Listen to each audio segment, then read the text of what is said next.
Good afternoon everyone. Welcome to Ojaank IAS academy. स्वागत है आप सभी का आज के हमारे इस सेशन में। आज से हम एक नई सीरीज जो है उसे स्टार्ट कर रहे हैं, जिसके अंदर हम भारत दर्शन, जिस सीरीज का हमारा नाम है, और जिसके अंदर हम अलग अलग राज्यों के बारे में डिस्कशन करेंगे। लगभग हर रोज हमारा एक नए राज्य के साथ में इंटरेक्शन होगा। हर एक नए राज्य को हम जानने की कोशिश करेंगे, न सिर्फ ज्योग्राफी बल्कि उसके कुछ दूसरे एस्पेक्ट्स भी, पॉलिटिकल एस्पेक्ट्स भी, थोड़ी बहुत हिस्ट्री को भी हम समझेंगे। एक मोटा मोटी ओवरव्यू जो है वो हम हर एक राज्य का हर रोज लेने की कोशिश करेंगे। चलिए तो शुरू किया जाए सेशन को। Good evening, very good evening all of you. Sir mapping special batch लीजिए। बिल्कुल, अभी एक अनाउंसमेंट भी है आप लोगों के लिए मैपिंग सर को लेकर के। थोड़ा सा धैर्य बनाए रखिए, साथ में जुड़े रहिए। अभी एक स्पेशल अनाउंसमेंट है जो कि मैं आप लोगों के बीच में अनाउंस करूंगा। Okay, so very good evening all of you. हम आज जिस राज्य से स्टार्ट करने वाले हैं दैट इज केरला। हमारा जो दक्षिणतम राज्य है, या भारत के जो दो दक्षिणतम राज्य हैं, तमिलनाडु और केरल, उनमें से एक राज्य के बारे में आज हम डिस्कशन स्टार्ट करने वाले हैं।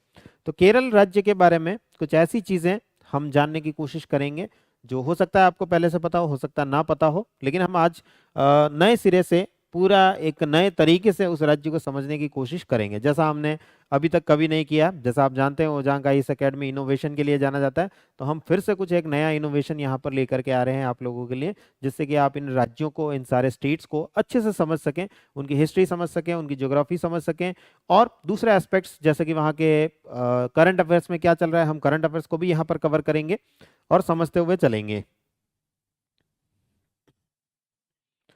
चलिए, तो आज के इस सेशन में हम क्या क्या समझने वाले हैं या क्या क्या पढ़ने वाले हैं। सबसे पहले हम इसकी लोकेशन देखेंगे कि यह केरल राज्य भारत में किस जगह पर देखने को मिलता है, हमारे देश में कहाँ इसकी लोकेशन आती है। उसके बाद हम इसका एस्टेब्लिशमेंट देखेंगे, कब बना था। थोड़ा हिस्ट्री में इसके बनने की कुछ कहानी जो है वो इतिहास वाले पार्ट में भी, हिस्ट्री वाले पार्ट में भी हम देखेंगे कि किस प्रकार से बना था, वो हम इतिहास के अंदर कवर करेंगे। साथ ही साथ इसकी फिजियोग्राफी कैसी है, यानी भौतिक रूप से वहां पर जाकर के, फिजिकली अगर हम वहां जाकर के देखें तो ये किस प्रकार का हमें देखने को मिलेगा, ये भी हम समझने की कोशिश करेंगे। यहाँ का एडमिनिस्ट्रेशन, प्रशासन कैसे चलता है उसको हम देखेंगे। कुछ टूरिस्ट प्लेसेस या टूरिस्ट सेंटर्स जो हैं उनके बारे में हम डिस्कशन करेंगे, और साथ ही साथ करंट अफेयर्स में केरला कहाँ कुछ कहीं कोई जगह हमें देखने को मिल रही है, तो उसके बारे में भी हम आज इस सेशन में डिस्कशन करेंगे। ओके,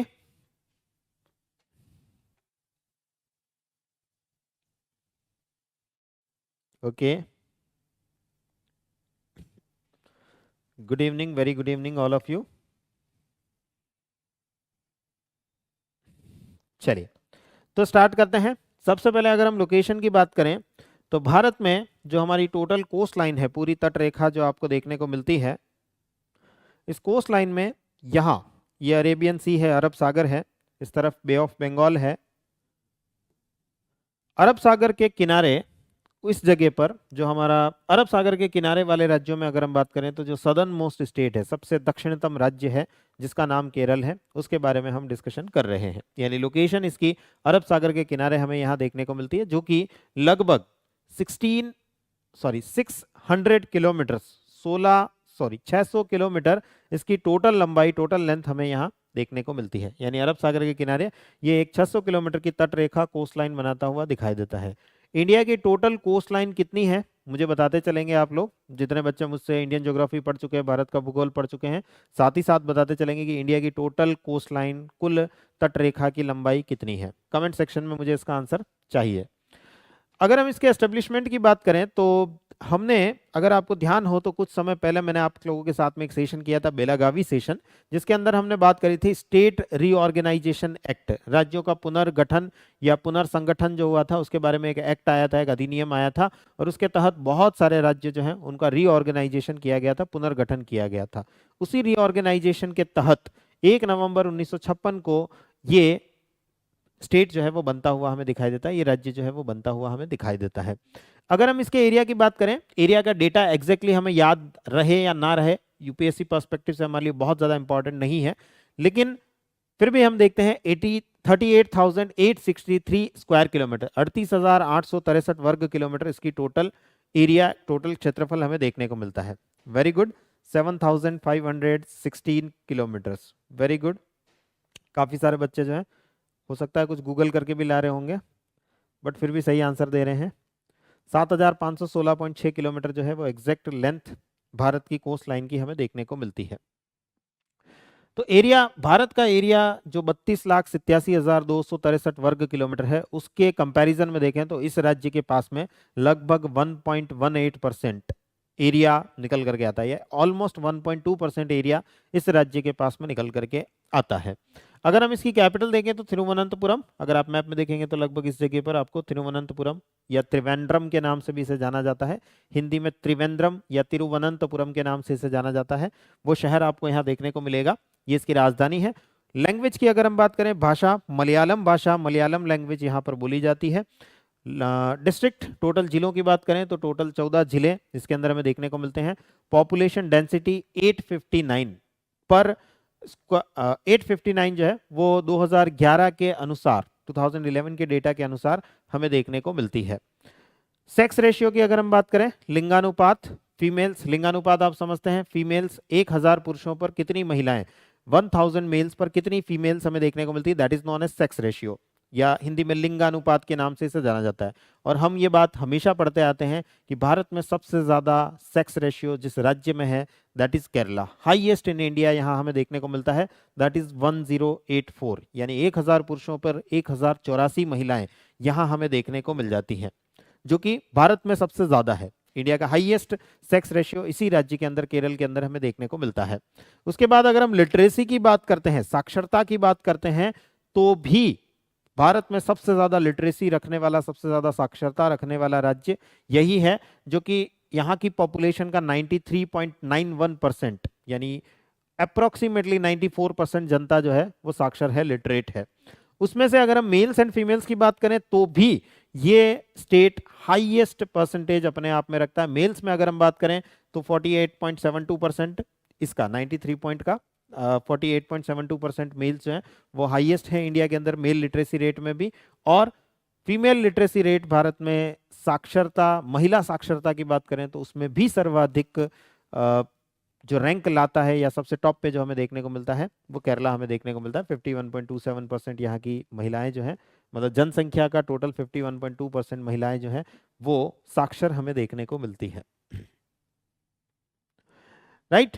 एंड लगभग गांवों और कस्बों की अगर हम बात करें तो 1364 गांव यहाँ हमें देखने को मिलते हैं और लगभग 159 टाउन्स यहाँ पर हमें देखने को मिलते हैं। ये एक मोटा मोटी जो आइडिया है केरला का, हमें इस डेटा के साथ में लग जाता है कि केरल हमारे लिए कितना महत्वपूर्ण राज्य हमें देखने को मिलता है, जहां पर कि साक्षरता सबसे अधिक है पूरे भारत में। अभी हम बात करेंगे, अभी करंट अफेयर्स में अगर हम बात करेंगे तो 10 ही दिन पहले हमने देखा है न्यूज़ कि भारत में सबसे ज़्यादा बैंकिंग लिटरेसी जो है वो केरला में ही देखने को मिल रही है। भारत में सबसे ज़्यादा कॉन्स्टिट्यूशनल लिटरेसी जो है, संवैधानिक साक्षरता जो है, वो भी इसी राज्य में देखने को मिल रही है। अभी 4 दिन पहले की ये न्यूज़ है।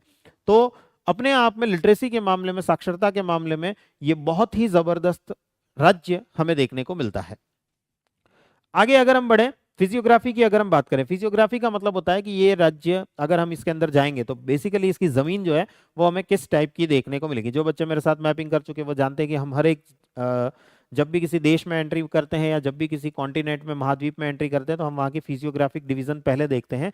वैसे यहाँ केरल में जब हम एंट्री कर रहे हैं तो यहाँ पर भी हम फिजियोग्राफिक डिवीजन की बात सबसे पहले करेंगे। फिजियोग्राफिक डिवीजन अगर हम यहाँ का देखेंगे तो आप जानते हैं कि भारत में एक, भारत की दूसरी सबसे लंबी पर्वत श्रेणी है, second longest mountain range in India which is known as Western Ghats, पश्चिमी घाट के नाम से हम जिसे जानते हैं। उस पश्चिमी घाट का काफी सारा हिस्सा यहाँ पर केरल के और इसके जो सीमावर्ती राज्य हैं उनमें देखने को मिलता है। जैसे कर्नाटका में काफी सारा हिस्सा देखने को मिलता है, तमिलनाडु में काफी सारा हिस्सा देखने को मिलता है। At the same time Kerala में भी उसका कुछ हिस्सा जो है वो हमें देखने को मिलता है। यानी ये वाला क्षेत्र काफी ऊंचा है, जो रेड कलर में आप इस मैप में देख पा रहे हैं वो पूरा का पूरा हिस्सा जो है वो काफी ऊंचा है, जिसको हम कहेंगे हाईलैंड्स, उच्च भूमि। उसके बाद इस हाईलैंड से थोड़ा नीचे उतरेंगे, वेस्ट में जब बढ़ेंगे तो ये क्षेत्र थोड़ा सा कंपैरेटिवली नीचा है। ये क्षेत्र कुछ इस टाइप का है, इस टाइप का आपको देखने को मिलेगा। एक बहुत ही ऊंचा क्षेत्र है जिसको हम हाईलैंड्स के रूप में देख रहे हैं। एक मिडिल लैंड्स है, अगर हम जैसे जैसे ईस्ट से वेस्ट की तरफ बढ़ते जाएंगे वैसे वैसे मिडिल लैंड्स आएंगे और फिर बिल्कुल किनारे की तरफ बढ़ेंगे तो लो लैंड्स हमें देखने को मिलेंगे, निम्न भूमियां हमें देखने को मिलेगी। ऐसा अपने आप में एक क्षेत्र देखने को मिलेगा। जो हाईलैंड्स वाला जोन है वो रेड कलर में आपको दिखाई दे रहा है, जो मिडिल लैंड्स वाला जोन है वो ग्रीन कलर में आपको दिखाई दे रहा है, और जो लो लैंड्स वाला जोन है वो येलो कलर का पार्ट स्ट्रिप आपको यहाँ पर देखने को मिलेगी। इस तरीके से हम केरला के 3 फिजियोग्राफिक डिवीजन, 3 भूभौतिक प्रदेश यहाँ पर बना सकते हैं। ओके, 3 भूभौतिक प्रदेश हम यहाँ पर बना सकते हैं। इसमें से अगर हम हाईलैंड्स की बात करें, यानी सबसे ऊंचा क्षेत्र जो ये रेड कलर में आपको दिखाई दे रहा है, जो ज्यादातर western Ghats and southern mountainous region, पश्चिमी घाट और दक्षिण के पर्वतीय प्रदेशों का हिस्सा है, जो भारत में अगर हम हिमालय को छोड़ दें तो उसके बाद का दूसरा सबसे ऊंचा क्षेत्र हमें देखने को मिलता है। भारत की दूसरी सबसे ऊंची चोटी या भारत की प्रायद्वीपीय भारत की सबसे ऊंची चोटी इसी क्षेत्र में हमें देखने को मिलती है। नाम बताएंगे आप लोग जल्दी से मुझे कमेंट सेक्शन के अंदर कि वो हाईएस्ट पीक पेनिनसुलर इंडिया की कौन सी है, कहाँ देखने को हमें मिलती है। जो बच्चे मेरे साथ में इंडियन ज्योग्राफी पढ़ चुके हैं जल्दी से बताएंगे मुझे। तो वेस्टर्न घाट का जो वेस्टर्न स्लोप है, पश्चिमी घाट का जो पश्चिमी ढाल है, उस पर हमें ये देखने को मिलेगी। ढाल है, स्लोप है, तो डेफिनेटली यहाँ पर कुछ ऐसी खेतियां की जा सकती हैं जो कि कंटूर फार्मिंग के रूप में हो सकती है, सीढ़ी नुमा खेतों के रूप में हो सकती है, जैसे कि चाय, कॉफी, रबर, इलायची और कुछ मसाले जैसे कि लौंग, काली मिर्च, ब्लैक पेपर, ऐसे कुछ मसाले जो हैं वो यहाँ पर पैदा किए जाते हैं। केरल जो है वो मसालों के लिए जाना जाता है, आयुर्वेदिक दवाइयों के लिए जाना जाता है, और वो सारे यहाँ पर इस पर्वतीय क्षेत्र में सबसे ज्यादा पैदावार, सबसे अच्छा प्रोडक्शन हमें देखने को मिलता है। राइट, नेक्स्ट अगर हम बात करें जो मिडिल वाला पार्ट है जो ग्रीन कलर में आपको दिखाई दे रहा है, इस पार्ट की अगर हम बात करें तो ये क्षेत्र काजू के लिए, केशू, कोकोनट, बिटल नट जिसको हम सुपारी कहते हैं, टेपियोका जिसको हम शकरकंद कहते हैं, बनाना, केला, चावल, अदरक, काली मिर्च, इन सब क्षेत्रों के, इन सब चीज़ों के प्रोडक्शन के लिए, उत्पादन के लिए ये ग्रीन वाला पार्ट जिसको हम मिडिल लैंड के रूप में, मध्य भूमि के रूप में देख रहे हैं, वो जाना जाता है। वेरी गुड, काफी सही आंसर दे रहे हैं, कुछ बच्चे गलत भी आंसर दे रहे हैं। कालसूबाई, नीलगिरी नहीं, सही आंसर नहीं है। Very good. अनाईमुदी जो है, जो अणमलाई हिल्स पर देखने को मिलती है, Anamudi is the highest peak of southern India, दक्षिण भारत की सर्वोच्च चोटी हमें देखने को मिलती है, जो कि लगभग इस जगह पर हमें देखने को मिलती है। चलिए, तो sugar cane, black pepper, ginger, इन सब की खेती इस ग्रीन एरिया में हमें देखने को मिलती है। खेती के लिहाज से ये अच्छी जगह है। कुछ ऊंचे नीचे घाटियों वाले क्षेत्र भी हमें यहाँ पर देखने को मिलते हैं, वैलीज वाले रीजन भी देखने को मिलते हैं, जो कि टूरिस्ट प्लेस के रूप में, पर्यटन केंद्रों के रूप में हमें ज्यादा देखने को मिलता है। अभी आगे हम टूरिस्ट प्लेसेस देखेंगे तो उसके अंदर हम बात करेंगे। नेक्स्ट जो लोअर रीजन है, निचला क्षेत्र, जो आपको यहाँ पर कुछ इस तरीके से दिखाई दे रहा है, ये वाला क्षेत्र, that is the lower region, निचला क्षेत्र। ये लोअर रीजन समुद्र तल के काफी पास में है, सी लेवल के काफी पास में है। अगर आपको ध्यान हो तो मैं आपको मैपिंग के अंदर या एनवायरमेंट एंड इकोलॉजी जब हम पढ़ते हैं तो हम कुट्टानाड के बारे में बात करते हैं। कुट्टानाड, बिलो सी लेवल फार्मिंग, समुद्र तल से भी नीचे खेती जिस जगह पर की जाती है वो कुट्टानाड के रूप में जाना जाता है। GIAHS globally important agriculture heritage sites के रूप में हम 3 साइट्स है भारत के अंदर, उसमें से एक साइट कुट्टानाड हमें देखने को मिलती है, जो कि यही केरल के इसी तट पर, इसी कोस्ट पर हमें देखने को मिलती है। और यहाँ काफ़ी सारी नदियों के डेल्टा बनते हैं। अगर हम थोड़ा इंडियन ज्योग्राफी में इस वाले सेक्शन में जाएं तो हम जानते हैं कि पर्टिकुलर ये जो केरल वाला तट है, केरल वाला जो कोस्ट है, it is the coast line of emergence, ये अंदर से बाहर की तरफ निकलने वाला तट है। इस वजह से यहाँ पर कोस्ट लाइन की विड्थ, वेस्टर्न कोस्ट लाइन वैसे हमें नैरो देखने को मिलती है, पश्चिमी तट रेखा हमें सकड़ी देखने को मिलती है, लेकिन केरल में आकर के उसकी चौड़ाई बढ़ जाती है, विड्थ बढ़ जाती है, और उस विड्थ बढ़ने की वजह से एग्रीकल्चरल एक्टिविटीज, कृषि गतिविधियां यहाँ अच्छी देखने को मिलती है। बारिश बहुत अच्छी होती है, मानसून सबसे पहले हिट केरला को ही करता है, तो बारिश बहुत अच्छी देखने को मिलती है, जिस वजह से यहाँ पर अच्छी खासी एग्रीकल्चर खेती हमें देखने को मिलती है। लेकिन अगर बारिश बहुत ज़्यादा हो जाए तो हम पिछले अगर आप 2-3 सालों में देखेंगे तो केरला फ्लड्स की स्थितियां भी बहुत ज़्यादा देखने को मिली है, केरल में बाढ़ की स्थितियां भी बहुत ज़्यादा देखने को मिली है, वो भी इसी मैदानी क्षेत्र की वजह से। मैदानी क्षेत्र में पानी स्लो फ्लो करता है, वाटर लॉगिंग की समस्या देखने को मिलती है, और फ्लड्स की समस्या, बाढ़ की समस्या हमें यहाँ देखने को मिलती रही है। अभी रिसेंटली अगर हम बात करें तो बहुत ही ज़्यादा देखने को मिलती रही है। अगर हम यहाँ बात करें तो लगभग 44 नदियां केरल के अंदर से, बड़ी बड़ी 44 नदियां जो हैं वो फ्लो करती है, और उनकी ट्रिब्यूटरीज बहुत ज़्यादा हैं। 44 में से 41 रिवर्स जो हैं वो वेस्टवर्ड फ्लो कर रही हैं, पश्चिम की तरफ बह रही हैं। सिर्फ 3 नदियां ऐसी हैं जो कि ईस्टवर्ड फ्लो करती हुई हमें दिखाई देती हैं, वरना ज्यादातर रिवर्स जो हैं वो वेस्टवर्ड फ्लो करती हुई दिखाई देती है। बारिश बहुत अच्छी होती है, तो बायोडाइवर्सिटी जैव विविधता के दृष्टिकोण से भी, खासतौर से जो पहाड़ी क्षेत्र है, हाईलैंड वाला जो रीजन है, वो बहुत जबरदस्त हमें देखने को मिलता है। वेरी गुड अनाई मुदी 2695 मीटर। ओके, आपने तो डेटा भी लिख दिया है। गुड। अब कई सारी झीलें, क्योंकि ये लो लैंड है, काफी निचला क्षेत्र है, तो यहाँ पर कई सारी झीलें देखने को हमें मिलती है जहाँ पर कि पानी भरा रहता है, जिसमें से अगर हम बात करें तो एक बड़ी झील आपको यहाँ देखने को मिलेगी, which is known as Vembanad lake. Vembanad झील, अगर आप केरल का मैप खोलेंगे, दक्षिण भारत का मैप खोलेंगे, अगर आपके हाथ में एटलस है या मैप दीवार पर लटका हुआ किसी भी तरह का मैप है, तो आप उसमें देखेंगे तो वेम्बनाड झील आपको यहाँ देखने को मिल जाएगी। इसके थोड़ा सा साउथ में जाएंगे तो अष्टमुदी झील, अष्टमुदी लेक आपको देखने को मिल जाएंगी। ये 2 मेजर लेक्स है। इसके अलावा पुन्नामदा कयाल, जो कि नेहरू ट्रॉफी वल्लमकाली कंपटीशन के लिए जानी जाती है, पुन्नामदा कयाल, हम एनसीईआरटी में भी पढ़ते हैं उसके बारे में। इसके अलावा अभी रिसेंटली प्रीलिम्स 2022 में अगर हम बात करें तो षष्टम कोटा झील, षष्टम कोटा लेक, जो इसी साल प्रीलिम्स 2022 में पूछी गई थी, वो षष्टम कोटा झील जो है वो भी यहाँ पर हमें देखने को मिलती है। यानी झीलों के लिए, लेक्स के लिए ये क्षेत्र जाना जाता है, स्पेशली लैगून लेक्स, जिनको कि यहाँ की लोकल लैंग्वेज में कहा जाता है कयाल। लैगून झीलों के लिए ये जाना जाता है, जिनको कि यहाँ की स्थानीय भाषा में, लोकल लैंग्वेज में कयाल के नाम से जाना जाता है। ये कयाल्स हमें यहाँ बहुत सारे देखने को मिलते हैं, बहुत सारे हैं, लेकिन हम कुछ मेजर कयाल्स के बारे में अगर हम बात करें तो वेम्बनाड लेक, अष्टमुदी झील, षष्टम कोटा, पुन्नामदा, ऐसी ऐसी कुछ झीलें यहाँ हमें देखने को मिलती हैं। बैक वाटर्स के लिए केरला फेमस है, पश्च जल हिंदी में जिसे हम कहते हैं, वो बैक वाटर्स के लिए केरल दूर से, मतलब वर्ल्ड से, भारत के बाहर से भी फॉरेनर्स, विदेशी पर्यटक यहाँ घूमने के लिए आते हैं, इन बैक वाटर्स को देखने के लिए आते हैं।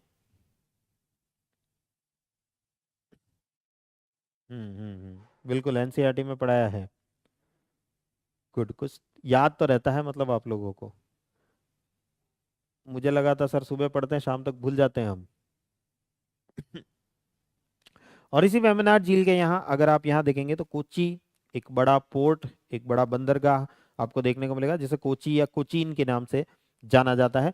कोचीन एक एयरपोर्ट है जो कि पूरी तरीके से सोलर बिजली के द्वारा, सौर विद्युत के द्वारा, सोलर इलेक्ट्रिसिटी के द्वारा चलने वाला वर्ल्ड का एकमात्र एयरपोर्ट हमें देखने को मिलता है। तो कोचीन काफी सारी चीजों के लिए फेमस हमें देखने को मिलता है।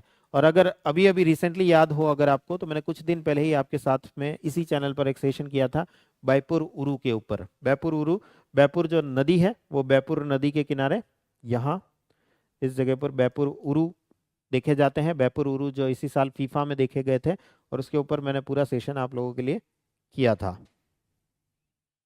यस, ब्रैकिश वाटर के लिए जाना जाता है। गुड। तो ऐसी काफी सारी झीलें यहाँ हमें देखने को मिलती है। एक और बड़ी लेक की अगर हम बात करें तो पेरियार झील, पेरियार वाइल्ड लाइफ सेंचुरी के अंदर पेरियार झील, पेरियार लेक हमें देखने को मिलती है, जहाँ से कि पेरियार नदी फ्लो करती है और वो पेरियार रिवर फ्लो करते हुए अल्टीमेटली यहाँ पर आकर के अपना वाटर ट्रिब्यूट करती है। वेम्बनाड लेक यहाँ तक फैली हुई है, पेरियार लेक उसी के अंदर आकर के गिरती है। काफी सारी नदियां और भी वेम्बनाड झील के अंदर आकर के गिरती हैं। वेम्बनाड झील के अंदर आकर के गिरती हुई हमें दिखाई देती है।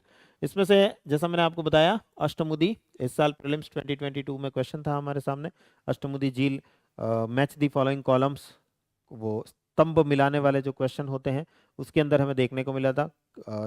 इसको अष्टमुदी झील को केरल में नहीं दिखाया गया था, तमिलनाडु में दिखा दिया गया था। बहुत सारे बच्चे कंफ्यूज थे, ये केरल का ही भाग है, केरल में ही हमें देखने को मिलता है।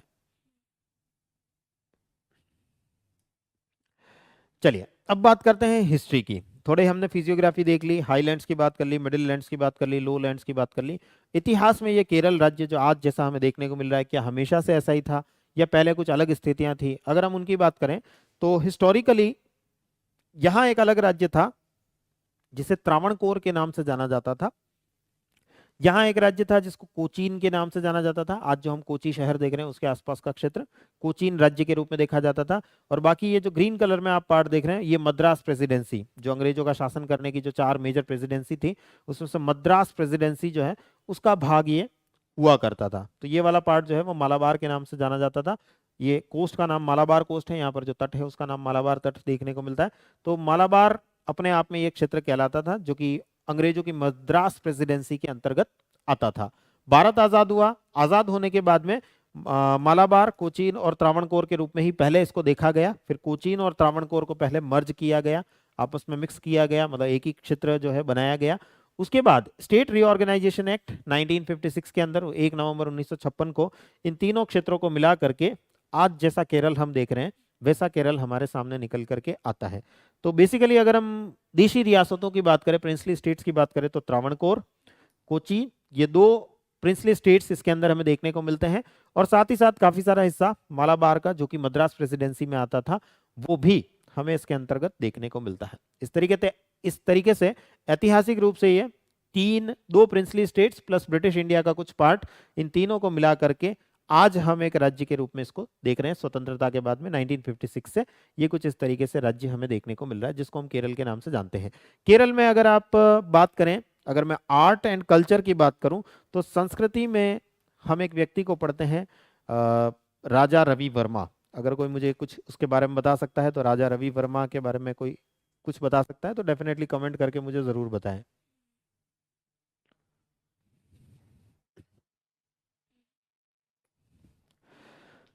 नेक्स्ट, अगर हम यहाँ का प्रशासन देखें, एडमिनिस्ट्रेशन देखें, तो आप जानते हैं कि भारत में कुछ राज्य जो हैं वो अपने द्विसदनात्मक बाई कैमरल सिस्टम को लेकर के चलते हैं।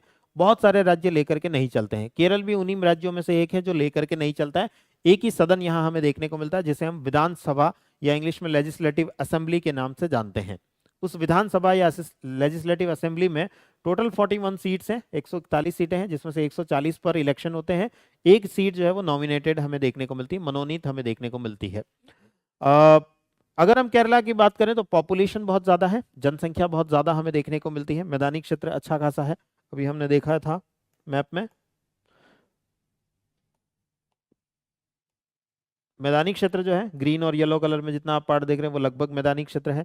तो मैदानी क्षेत्र अच्छा खासा होने की वजह से और रिसोर्सेज अच्छे होने की वजह से पॉपुलेशन, जनसंख्या यहाँ अच्छी देखने को मिलती है। और जनसंख्या अगर यहाँ अच्छी है तो पर्वतीय क्षेत्र भी अच्छे खासे हैं, जिस वजह से रहने की दिक्कत भी है, जॉब की दिक्कत है, हाउसिंग की दिक्कत है, रहने की व्यवस्थाएं जो हैं वो उतनी अच्छी यहाँ देखने को नहीं मिलती हैं। और फूड ग्रेन्स की अगर हम बात करें तो बहुत ज़्यादा एग्रीकल्चर फूड ग्रेन्स की यहाँ नहीं होती है, लगभग 50% शॉर्टेज रहती है। यानी यहाँ पर उतना ही अन्न पैदा होता है जिससे कि लगभग आधी जनसंख्या खाना खा सकती है। आधी जनसंख्या के लिए बाहर से, दूसरे राज्यों से अन्न मंगवाना पड़ता है, फूड ग्रेन्स मंगवाने पड़ते हैं। लेकिन इसका मतलब ये नहीं है कि सर केरला में कुछ प्रोडक्शन होता ही नहीं होगा, उत्पादन होता ही नहीं होगा। भारत का 92% रबर जो है वो यहीं पैदा होता है। भारत का 70% सैरल्स जो खाद्यान्न है वो यहाँ पैदा होता है। 60% टेपियोका जो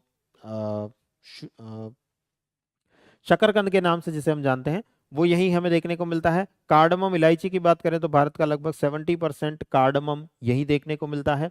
भारत का लगभग 70% काली मिर्ची यही देखने को मिलती है प्रोडक्शन। और भारत का जो लेमन ग्रास है, जो लेमन ग्रास जिसको आप घास जो होती है, जिसको आप थोड़ा सा ऐसे हाथ से ऐसे घिसेंगे तो हाथ में से नींबू जैसी खुशबू आएगी, जिसको लेमन ग्रास या मालाबार ग्रास के नाम से भी जाना जाता है। एक और नाम मैं उसका आपको बता रहा हूँ, मालाबार ग्रास, क्योंकि वो मालाबार कोस्ट पर मिलती है, केरल के तट पर मिलती है, इसी वजह से उसको मालाबार ग्रास के नाम से जाना जाता है।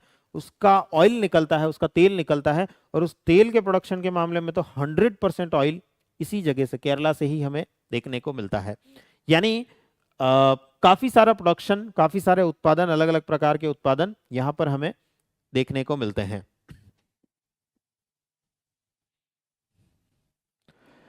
देन कॉफी का, कॉफी और चाय, इनका प्रोडक्शन सीढ़ी नुमा खेती, कंटूर फार्मिंग हमें यहाँ देखने को मिलती है। तो सीढ़ी नुमा खेती होने की वजह से टी, कॉफी, चाय, कॉफी, इनका उत्पादन अच्छा खासा हमें देखने को यहाँ मिल जाता है।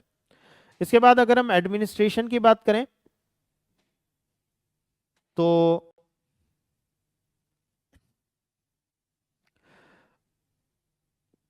एडमिनिस्ट्रेशन की अगर हम बात करें तो पहला प्राइवेट एयरपोर्ट जो है वो इंडिया में यहीं पर ओपन हुआ था 1999 में। नेदम्बसारी, कोची के अंदर जो एयरपोर्ट है उसे नेदम्बसारी एयरपोर्ट के नाम से पहले जाना जाता था। वो सबसे पहला प्राइवेट एयरपोर्ट यहीं पर हमें देखने को मिलता है। इसके अलावा जैसा आप जानते हैं 1991 में हमने लिबरलाइजेशन, प्राइवेटाइजेशन, ग्लोबलाइजेशन, एलपीजी को अडॉप्ट किया था और उस एलपीजी के चलते यहाँ पर नई पॉलिसीज बनाई गई। उसके तहत यहाँ से एक्सपोर्ट जो है वो अच्छा खासा होने लगा, निर्यात अच्छा खासा होने लगा, जिसकी वजह से यहाँ की इकोनॉमी अच्छी ग्रो करने लगी। अगर हम बात करें लिटरेसी की तो कोट्टायम भारत का पहला शहर है जो कि पूरी तरीके से फुली लिटरेट शहर हमें देखने को मिलता है। और अगर हम पूरे डिस्ट्रिक्ट की बात करें तो वो भी केरल का ही डिस्ट्रिक्ट है जिसका नाम है एर्नाकुलम। एर्नाकुलम डिस्ट्रिक्ट जो है वो फुली लिटरेट डिस्ट्रिक्ट, भारत का पहला पूर्ण रूप से साक्षर जिला हमें देखने को मिलता है। तो लिटरेसी के मामले में जैसा मैंने आपको बताया केरल का लेवल जो है वो अलग ही है। दूसरे सारे राज्य इसके सामने फीके लगते हैं जब बात लिटरेसी की आती है, जब बात सेक्स रेशियो की आती है। केरल दूसरे सब राज्यों से टॉप करता हुआ यहाँ हमें दिखाई देता है। हम आज भी भारत के सारे गांवों को टेलीफोन से कनेक्ट नहीं कर पा रहे हैं।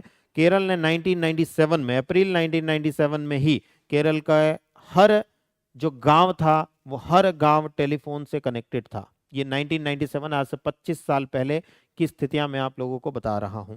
इसके अलावा कोची एयरपोर्ट वर्ल्ड का पहला फुल्ली सोलर पावर्ड एयरपोर्ट हमें देखने को मिलता है, जो कोचीन में देखने को मिलता है। पूरी तरीके से उसका जितना भी काम चलता है, सारी जो कार्यवाही वहां पर चलती है, जितनी बिजली वहां पर खर्च हो रही है, वो सारी की सारी बिजली फुल्ली सोलर पावर प्लांट से ली जाती है। किसी तरीके का एनवायरनमेंट को नुकसान यहाँ से देखने को नहीं मिलता है। तो ये एक और नई पहल या एक और नई चीज जो है वो हमें केरला के बारे में देखने को मिलती है। इसके अलावा केरला जो है वो कंप्लीट डिजिटल स्टेट डिक्लेयर हो चुका है, पूरी तरीके से डिजिटल राज्य डिक्लेयर हो चुका है।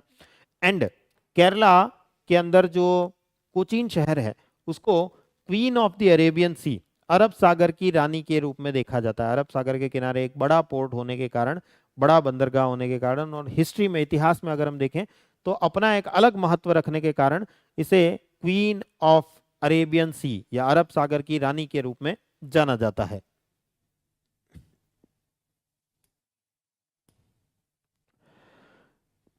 पर्यटन की अगर हम बात करें, केरला की जो सरकार है वो अपनी तरफ से जो उनकी एक टैगलाइन है, गॉड्स ऑन कंट्री, भगवान का अपना देश। केरला ने जो अपने लिए एक टैगलाइन चूज कर रखी है, वहां के पर्यटन मंत्रालय ने गॉड्स ऑन कंट्री या भगवान का अपना देश, यानी यहाँ की सुंदरता इतनी जबरदस्त है कि ये खुद को भगवान का देश बताते हैं। मतलब भगवान ऐसी सुंदर जगह, भगवान स्वर्ग में रहते हैं तो इस स्वर्ग जैसा ही खुद के देश को दिखाते हैं, यानी खुद के क्षेत्र को दिखाते हैं। केरल को स्वर्ग जैसा दिखाने की कोशिश हमेशा रहती है। और अगर आप वास्तव में जाएंगे तो इतनी जबरदस्त हरियाली, इतने जबरदस्त झरने यहाँ हमें देखने को मिलते हैं, ये वास्तव में किसी स्वर्ग से कम नहीं लगता है।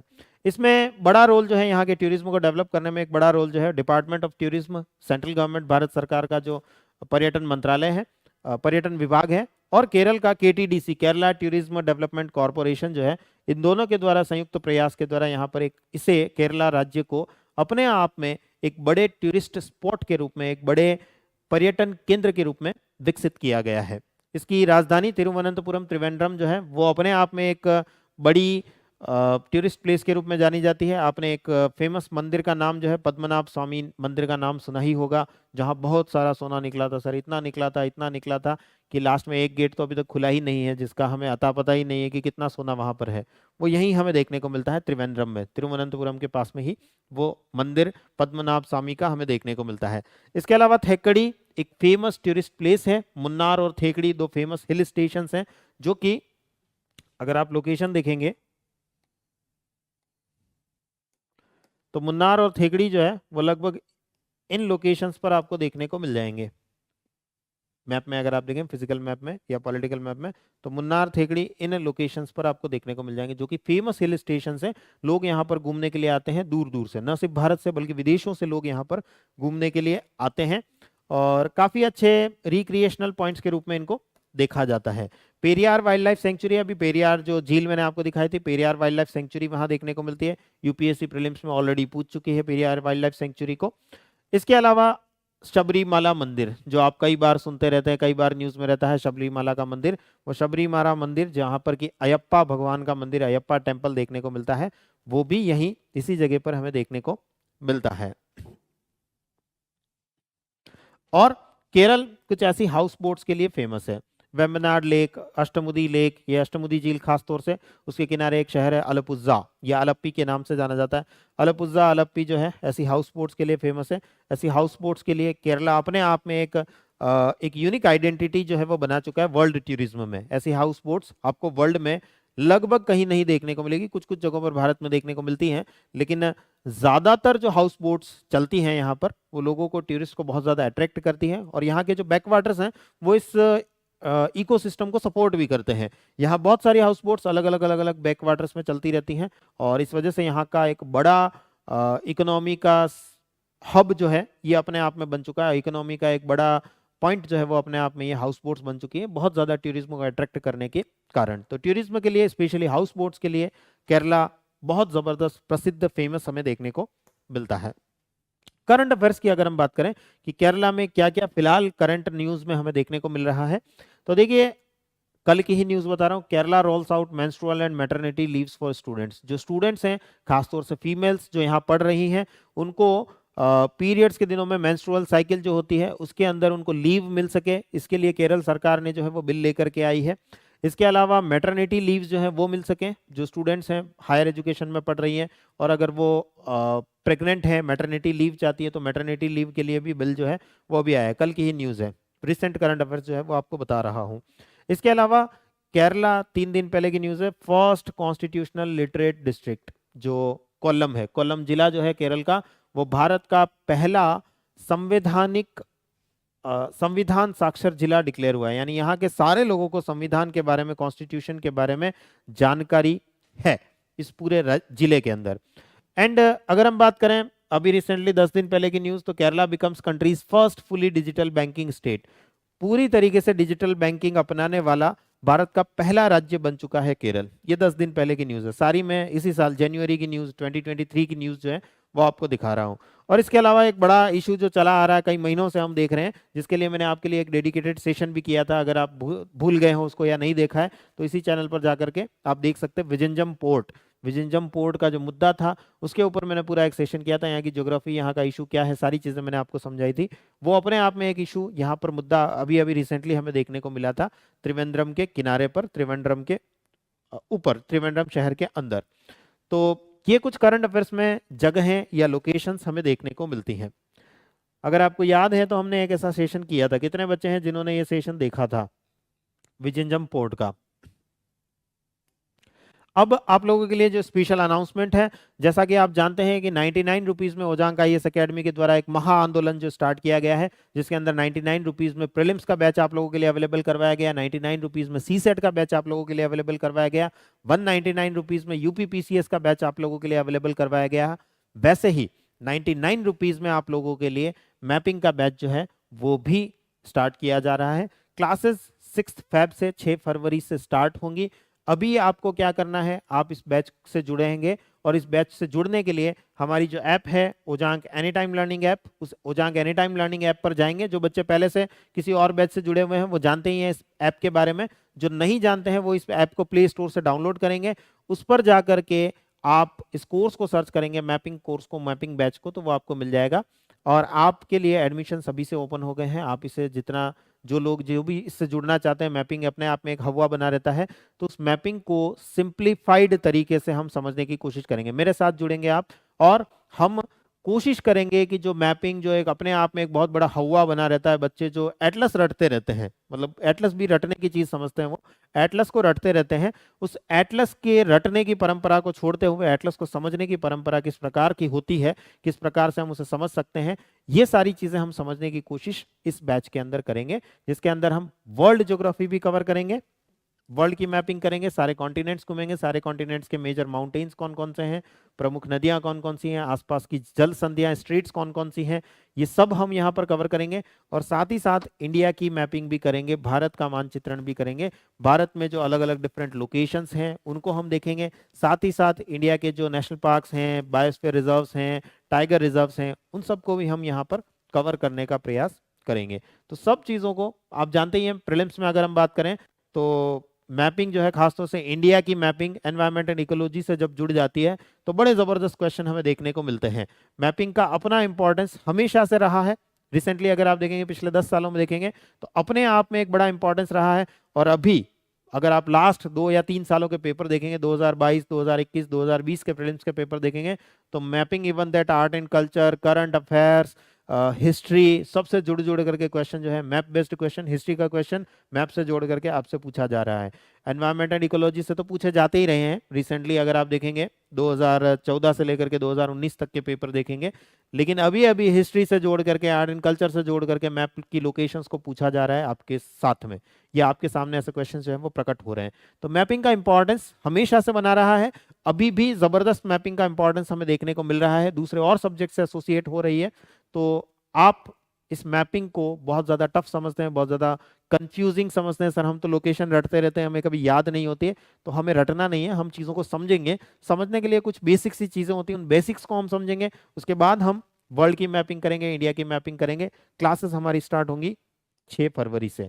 कहाँ स्टार्ट होंगी, कहाँ चलेंगी sir? Ojaank any time learning app पर हमारी ये क्लासेस जो है वो आप लोगों के लिए अवेलेबल रहेंगी, मात्र 99 रुपीज में। अगर आप ऑनलाइन कोर्स परचेज करते हैं तो 99 रुपीज में, अगर किसी काउंसलर की हेल्प लेते हैं तो फिर ये 199 रुपीज में आपको कोर्स जो है वो मिलेगा।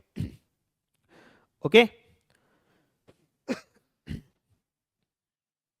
एंड जो जीएस का फाउंडेशन बैच है, प्री कम मेंस का जो बैच है, वो भी आप लोगों के लिए एक रिवॉल्यूशनरी प्राइस पर लेकर के आया गया है, मात्र 5,999 रुपए में। लेकिन ये जो बैच है ये सिर्फ और सिर्फ फर्स्ट, ये जो प्राइस है ये सिर्फ और सिर्फ फर्स्ट 1000 स्टूडेंट्स के लिए है।